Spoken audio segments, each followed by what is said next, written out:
Hi, welcome back to the Game Challenger UK YouTube channel. And what are we about in the Game Challenger? We're about challenging the game. So what is the game today? What's the game today is part 2 of the game, Future Proof, Future Lost. Are you future proof or future lost? And today's part, we have our special guest. Remember, special guest Stephen Camilleri. And we have Bose, and we have Joseph and myself.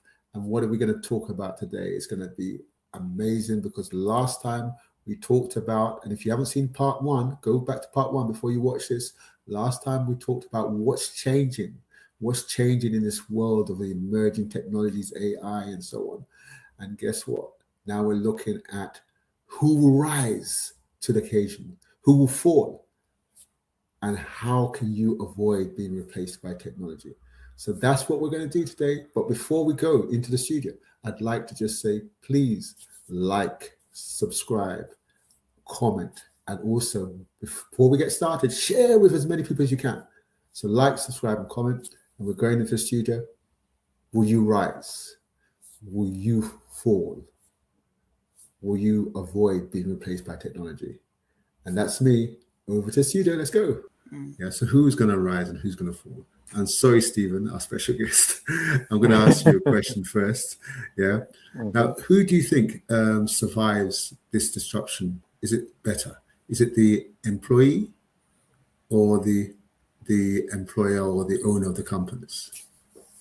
Who do you think? Good question. I'm going to say that obviously a lot's going to depend on which sector you're in. Yeah. And affordability. Can you afford to adapt and change as an employer? Yeah. As an employee, I think there's plenty of opportunities for you to benefit. As we do now, we can travel the world and work from our phone. So hospitality will probably increase and keep increasing because people will travel. And the key, I think, to all of it is your personality, to be honest. Yeah.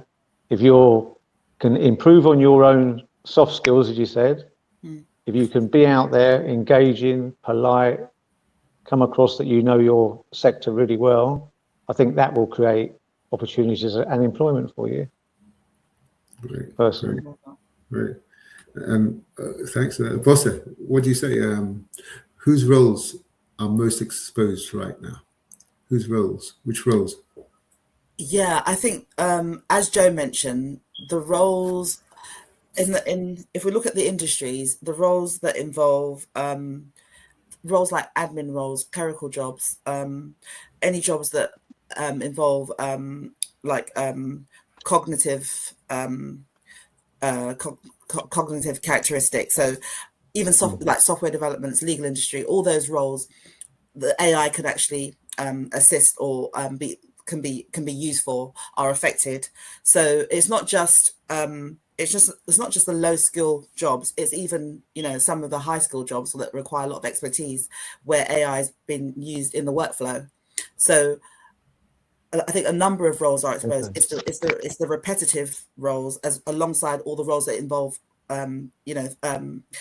like software development, legal, all that kind of stuff, all those professions. So we have to be mindful of that, because people might just think it's just one sector. No, there's a lot of white collar jobs that will be affected as well. Okay. And Joe, you know, we want to give people hope. They might be in a good job right now. Yeah. So which skills are the hardest to automate? Because obviously, if they're hard to automate, then they've got no problem, have they? So it's easy. Ones? Plumbing. So we should all be plumbers, Joe. Well, that's the job that I say for the present moment. Plumbing, building, construction. Yeah. Those are the jobs that will be in safe hand. Any job that can be repetitive are automated instantly. One American politician said that automation and AI will wipe out the working class. So working in a factory, if you're building cars in Luton or Dagenham, Your job will be gone with automation. We're talking about digital system, but it's robotics, which has infiltrated every facet of Chinese and Japanese environment. They are far, far ahead than we are in Europe, and more far ahead than in England. And they offer bit training, and we're not offering that in the biggest industrial revolution in our time. Well, yeah, I think Joe's right. I mean, there's certain things that maybe automation is not interested in doing. And I think you probably find, like you said, being a plumber, it's probably it's very safe to be. And I think also it's to do with cost too. Is it when they're doing automation, they're looking at the cost of automating it and saying, is it worth us replacing certain jobs when the price of doing them is quite small or it can be quite hard to, the price of developing an automation, because I develop AI agents anyway. So I know that, like Bose has said, and someone else said, the legal industry, administration, before you'd have a personal assistant, these things are on the way out, unfortunately. But they don't have to go all the way if they're using AI to make themselves more efficient and make themselves more useful and actually achieving more, then they could keep their positions. The only problem is if they're not using AI and then the company then says, right, we've got an AI agent that can do the whole thing. That can check your emails, that can reply to emails, that can book the flight, that can book the hotel, that can book the car to pick you up from the airport, that can pay the tickets. There are companies, there are businesses right now, or people right now that the whole trip, the whole arrangements are done just by AI agents. Yeah, and you get an efficiency. Talk about, sometimes you have staff and you say, right, check the emails, reply to emails, and staff can sometimes forget to check the emails. This thing is like, it's a robot, just checks every 1 minute, bam, bam, bam. And the replies, if you see the replies, it's out of this world. And you can even tweak it more to make it even better. So yeah, I think there are lots and lots of positions that are at threat, but I think there can be less of them if everyone says, you know what, if you can't beat it, join it. Yeah. So impress your boss by saying, you know what, I'm working with AI. Yeah, I'm making everything better. And guess what? We can do more. Yeah. And you can still get paid the same. I just wanted to add to that. Yeah, in a positive, you may think it's not a positive, but it is a positive note. If you're willing to change, what the new industrial revolution is the psychological change. If you're willing to change and jump in and learn, if you're not willing to change, then you stay where you are, no job and no fall. The issue is able to change, educate yourself. Micro, for those who are in an older age, like myself and other people, if you're willing to do micro learning, if you're able to do your job, as what Tony said, with AI, adapt AI to what you're doing and use it and make yourself indispensable within your organization, this is the positive way to go in order to adapt to the new revolution. Tony, sorry, can I pick up on something as well? Sorry, Joe, sorry, did you conclude? Sorry. Yeah, I conclude, yeah. Okay, it's something that Steve said earlier, and I don't know if you're going to pick up on it, because he was saying that there's a big gap between the young entrepreneurs that have been in the early stages of business, maybe 1 to 3 years, and then the maybe bigger organizations or medium-sized businesses that have got a bit more money, that can kind of like invest a lot more in their AI development and integration into workflows. And I was thinking that I think that when I'm on the social media platforms like YouTube and Instagram, there are a lot of self-made multimillionaires, billionaires that are in business that are trying to encourage the young entrepreneurs, and they're saying, look, if there aren't jobs out there, you've got to create jobs, you know, and you know they're encouraging them to kind of like learn the new skills, you know, use what's out there, get those, you know, use the free courses or the free information that's available on all these channels, and you know, start learning fast and understanding what real world problems need solving. So I just want to also just mention that's really important, because I don't, you know, I know that there might be a gap, but they've got to utilize what's around them that's free as well to kind of like close that gap, because there's a lot of opportunity here. So I think that we need to encourage them to do that, not just to kind of like let the gap widen, you know. Okay, right, Stephen, you wanted to say something before Bossa came in? Yeah, I did. Yeah, I was just thinking about really, you know, for instance, the NHS and medical, they're working obviously to improve things along with AI and the staff, but obviously the knock-on effect of those improvements could be people living longer. Yeah, which is a good thing, but obviously a bad thing cost-wise to the state. So that's another thing that's obviously going to come around and affect. Well, I heard, actually, that's a good one, because I heard, I think it was on the news yesterday, that they were actually working on AI or robotics, anyway, AI with robotics, to, you know, there's a waiting list of so many years for some operations, but they're saying, well, since they're routine operations, they can actually now use AI robots to bring the waiting list down completely. Yeah, and they're using it already. You know, they're using it already, so they might as well extend it to that. Yeah, that's it. So it's not bad noise. Okay. So Stephen, I know you're in a busy place at the moment. So that's right. Let's get big on that. So hearing all this, what's your thoughts about the traditional career path? Is it still safe?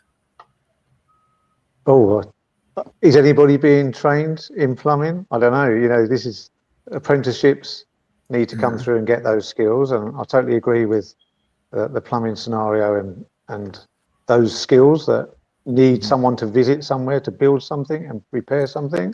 Really safe, I would say, at the moment. But yeah, going to university, getting trained up for a career. How do you decide at that age what career path you're going to take with everything changing so quickly? I don't know. I mean, it's so difficult. It's very difficult from that angle when you think about it. You know. Yeah. Okay. But my daughter's 24. Sorry, my daughter's 24, and she's gone into the health and well-being sector because ultimately people will want to improve their life expectancy and get healthy, hopefully. So I would say that's probably a safe-ish place to be in, because if you've got the right personality and you're pushing someone to get fit, not all AI can run with you and push you on that little bit further, can it? So health and fitness might be a good one to go into. I think the issue is people go to university, and I think we're discussing this program for 3 or 4 years, but by the time they finish, the world of work is changed dramatically. The skills that you would have developed would somewhat not be relevant. So from that standpoint of view, is a 3-year degree or 4-year degree worth it? If by the time you come out, the skills you would have got will be out of date and not probably relevant to the job market. That's the question we have to educate our kids and those who are going to go on to a 3-year degree, come out with a debt and try to get a job to pay off their student debt. Yeah, I think it depends on the degree they're going in for. That's also depends on, because to be honest with you, if you think about it, traditionally people go for degrees because they like that subject, not because necessarily they're going to get a job in that subject. So I don't think anything changes from that perspective. I think if you go to university for a degree where you want to have a job at the end, that's you. We all kind of know the kind of degrees that are designed for jobs, and we know the degrees that are designed because you just love the subject. Like I might just love, let's say, I don't know. I'm trying to think of a degree that I'll be very careful. I'll be very careful. I might want to be a history teacher. I'm very careful with that. But there are some anyway that if I'm passionate about something, I go and do it. Yeah. And I'm not really going to do it to get a job. But there are some that people that, but I think what Joe's saying, the kind of money you're spending now to do a degree and the kind of loans you're getting, I think sooner or later, the government's going to probably say, no, we're not giving any more loans because the money's not being paid back because you only need to pay it back if you get a job. You get a job. Yeah. Yeah, I mean, the other thing is maybe the education system has to be a lot more adaptable now because it's been quite rigid. Yeah. So it's going to have to keep adapting every few months, maybe, adding in new programs and skills as they happen, Exactly. Possibly. Well, I think I've proposed on one of the podcasts we did. I said, look, since we're in a fast-moving world now, is doing a degree for 3 years relevant anymore? Why can't we do a degree in 1 year now? Because most people doing degrees will be using AI. They will be using all the emerging technologies at their disposal. So why is it taking 3 years to do a degree now? Because it will not make university money. Yeah, but I'm just saying, in terms of, apart from that, there is no need to have a 3 year degree. As what Bose said in one of the programs, it needs a new, different business model. Yes, that's what I said. Yeah, I'm not going to go on and say Yeah. So Bose, what patterns do winners show despite disruptions? Winners. We're talking about winners now. Right. That's a fantastic question. To win in this new world, in this new revolution of AI, you're going to have to show patterns of being able to adapt to change, of being able to get good at learning new skills, new technologies.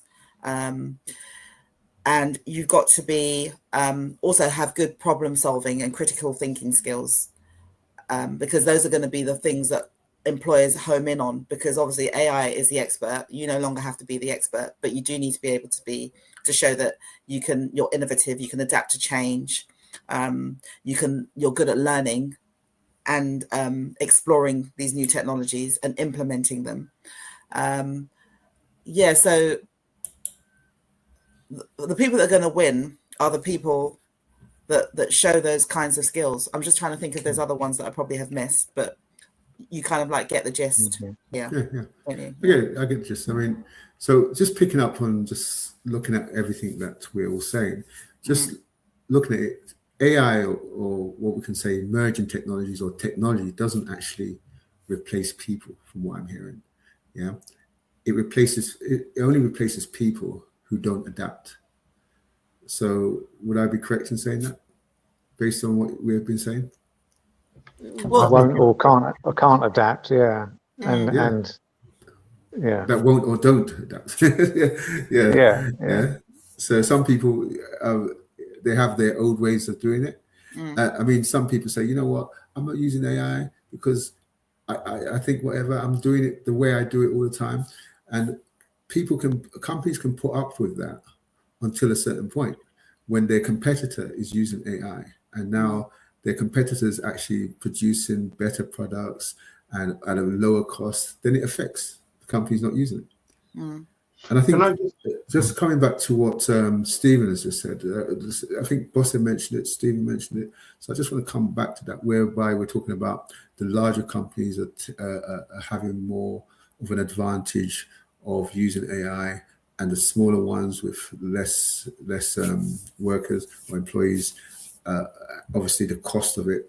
But I think I somehow think, and this is just me thinking, that AI has leveled the playing field, has the tools that a small company would have paid thousands for, hundreds of thousands for, they're now paying like £50 a month for, or £20 a month for, and the access they're getting to information that they would have never got access to this sort of information before AI, they now have access to it. So you can have a small company that can be now competing with a multinational,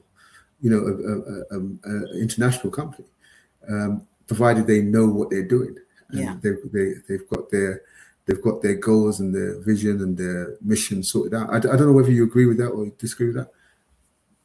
I would say that the smaller, let's even say sole trader, they need to be consistent in their learning of AI. So they need to put away 1 hour a day to implement something, learn something about AI that suits their business. Because the weeks and the days disappear so quickly. Yeah. If you don't start, you'll never get consistent. If you don't get consistent, you'll never learn. People have to adjust quickly, I think, to that. And that's something that I'm trying to implement at the moment. Fantastic. I just wanted to add to what you're saying, Stephen.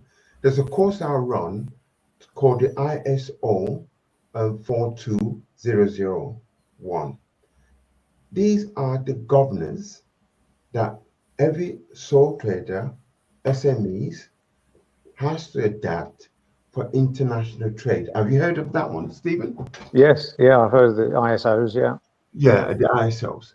So this ISO rules is particularly relevant to artificial intelligence being used in business ethically from a legal standpoint.